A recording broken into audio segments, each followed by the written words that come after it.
انصار اور بدو قبائل لڑائی سے پہلے ہی ایک دوسرے پر طنز کر رہے تھے اور اپنی بہادری کے دعوے کر رہے تھے۔ مہاجرین کہتے تھے کہ بہادری میں کوئی ہمارا مقابلہ نہیں کر سکتا، انصار بھی یہی سمجھتے تھے۔ اور بدو کہتے تھے کہ مکہ اور مدینہ والے کیا جنگ لڑنا جانتے ہیں؟ بالکل، یہ جو اندرونی تفرقہ اور قبائلی فخر تھا، جب جنگ کا دباؤ پڑا تو یہی اتحاد کی کمی شکست کی وجہ بن گئی۔ ہر کوئی دوسرے کو دیکھ رہا تھا کہ وہ کتنی بہادری دکھاتا ہے۔ یہ تو بہت ہی غیر متوقع حکمت عملی ہے۔ عام طور پر ایک کمانڈر شکست کے بعد فوج کو مزید متحد کرنے کی کوشش کرتا ہے، لیکن خالد رضی تعالیٰ عنہ نے انہیں مزید تقسیم کرنے کا حکم دے دیا۔ مہاجرین الگ، انصار الگ اور ہر قبیلہ الگ۔ کیا اس سے پھوٹ پڑنے کا خطرہ اور زیادہ نہیں بڑھ گیا؟ یہی ان کے قیادت کا کمال تھا۔ انہوں نے اس تقسیم کو کمزوری کے بجائے طاقت میں بدل دیا۔ انہوں نے نئے سرے سے منظم لشکر سے خطاب کیا اور کہا، اللہ کے سپاہیوں، ہم نے پیٹھ دکھا کر دشمن کو ہنسنے کا موقع دیا ہے۔ اب تم الگ الگ ہو کر لڑو گے تاکہ پتہ چلے کہ کس قبیلے نے بہادری دکھائی اور کس نے پیٹھ دکھائی۔ انہوں نے اس قبائلی فخر کو ایک دوسرے کے خلاف استعمال کرنے کے بجائے دشمن کے خلاف استعمال کیا۔ تو اب ہر قبیلے پر اپنی عزت بچانے کا دباؤ تھا، اور انہوں نے اس کو ایک بڑے مقصد سے بھی جوڑا۔ انہوں نے یاد دلایا کہ اگر ہم ہار گئے تو یہ جھوٹی نبوت ہم پر مسلط ہو جائے گی اور ہماری عورتیں لونڈیاں بن جائیں گی۔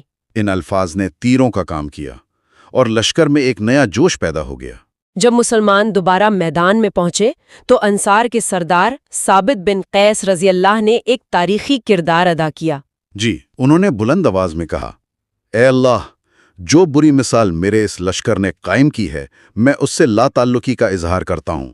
یہ کہہ کر وہ اکیلے دشمن کی صفوں میں گھس گئے اور بہادری سے لڑتے ہوئے شہید ہو گئے۔ ایک شخص کی قربانی نے پوری فوج کا حوصلہ بدل دیا۔ یہ ہمیں بتاتا ہے کہ کبھی کبھی قیادت تقریروں سے نہیں بلکہ عمل سے مثال قائم کرنے کا نام ہے۔ ان کی قربانی نے واقعی باقی لشکر کو جھنجھوڑ کر رکھ دیا۔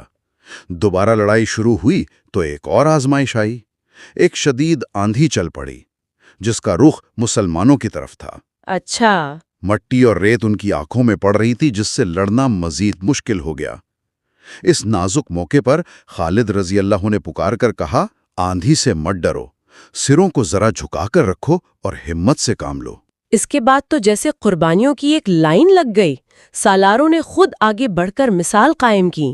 زید بن خطاب رضی اللہ اور ابو حذیفہ رضی اللہ جیسے بڑے سالار یہ نعرے لگاتے ہوئے دشمن پر ٹوٹ پڑے۔ جی، وہ نعرے لگا رہے تھے کہ اپنے اعمال سے اپنے ایمان کی عزت بچاؤ، اور دونوں لڑتے لڑتے شہید ہو گئے۔ ان سالاروں کی شہادت نے مجاہدین میں ایک نئی روح پھونک دی۔ اب یہ صرف سپاہی نہیں تھے بلکہ جان پر کھیلنے والے جان باز بن چکے تھے۔ خالد نے بھی اپنے ساتھ چند بہترین جنگجوؤں کا دستہ لیا اور یہ عزم کیا کہ جہاں لڑائی سب سے زیادہ خطرناک ہوگی وہ خود وہاں جا کر لڑیں گے۔ تو اس نئی حکمت عملی اور ان بے مثال قربانیوں کے بعد لشکر کی کیفیت مکمل طور پر بدل گئی۔ اب وہ بکھری ہوئی فوج نہیں رہی تھی۔ بالکل نہیں۔ مورخین لکھتے ہیں کہ اس کے بعد مسلمان آسمانی بجلیوں کی طرح دشمن پر ٹوٹ پڑے۔ یہ اب چالوں یا حکمت عملی کی جنگ نہیں رہی تھی بلکہ آمنے سامنے کی ٹکر تھی، جہاں صرف بہادری اور جذبائی فیصلہ کن تھا۔ ہر قبیلہ اپنی ساکھ بچانے کے لیے لڑ رہا تھا۔ جی، اور ہر سپاہی اپنے سالار کی قربانی کا بدلہ لینے کے لیے لڑ رہا تھا۔ السلام علیکم ناظرین، ہمارا کنٹینٹ مستند کتابوں سے لیا گیا ہے اور 100% آتھینٹک ہے۔ ہماری ویڈیو ترتیب وار دیکھنے کے لیے ہمارے چینل پر جائیے، پلے لسٹ کے بٹن کو کلک کیجیے اور یہاں سے ایپیسوڈز کو ترتیب وار سنیے، اور ایسے ہی معلومات سے بھرا کنٹینٹ دیکھنے کے لیے ہمارے چینل کو لائک، شیئر اور سبسکرائب کیجیے۔